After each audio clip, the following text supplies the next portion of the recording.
ఈ రాత్రి ప్రభుని చూడాలని ఆశ. అయ్యా, మేము యేసుని చూడగోరుచున్నాము. ఫిలిప్పు ఆంధ్రేయ దగ్గర తీసుకెళ్లి చూపించాడు యేసయ్యను. ఈవేళ నీ ఇంటి ప్రక్కన ఎంతో మందిని యేసును చూడాలనుకున్నారు. క్రైస్తవులు కాదు, క్రైస్తవ మతాన్ని కాదు, క్రైస్తవ పద్ధతులు కాదు వాళ్ళు చూసేది. యేసుని చూడగలిగిన వారిని యేసు దగ్గరికి మనం తీసుకురాగలిగితే ఒక్కరిని తీసుకొచ్చిన సంతోషమే. ఎంతకాలం నుంచి మీరు సంఘానికి వస్తున్నారు? ఒక్కనైనా సంఘంలో తీసుకొచ్చారా? ఒక్కనైనా సంఘానికి పరిచయం చేశారా అని అడిగితే మనకు మనమే సిద్ధపడి రావడం.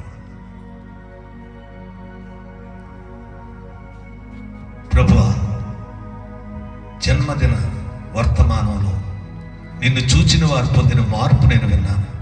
నేను కూడా నీ కొరకు పని చేసేవాడుగా, దీనులను ఆదరించేవాడుగా, దిక్కులేని వారికి సహాయం చేసేవాడుగా, కన్నీరు తుడిచేవాడుగా నన్ను కూడా తయారు చేయి. చిన్న యేసులాగా నన్ను చేయి ప్రభువా. ప్రార్థన చేద్దాం. అవునండి, నేను యేసయ్యను చూచిన తర్వాత ఆయనలాగా మారాలని అనుకుంటున్నాను. నా మనసు, నా మాట, నా మార్గం, నా తలంపులు ఆయనలాగా ఉంటే ఎవరూ ద్వేషించరండి. ఎందుకంటే దేవుని యేసయ్యను ద్వేషించడానికి ఆయనలో ఏ పాపము లేదు. యేసు ప్రభు బిడ్డలమని చెప్పుకుంటూ పాపంలో జీవిస్తున్న వారంటేనే బయట వారికి చాలా కోపంగా ఉంది. మనం యథార్థంగా బ్రతుకుదాం. ప్రేమ కలిగిన తండ్రి, ఈరోజు ఈ సమావేశాన్ని మీరు ఏర్పాటు చేసి చాలా శ్రమ పడ్డారు నాయన. అయితే మా కోరిక ఏంటంటే మా పేరు చెప్పుకోవాలని కాదు, అందరూ నిన్ను చూడాలి యేసయ్య, నిన్నే చూడాలి.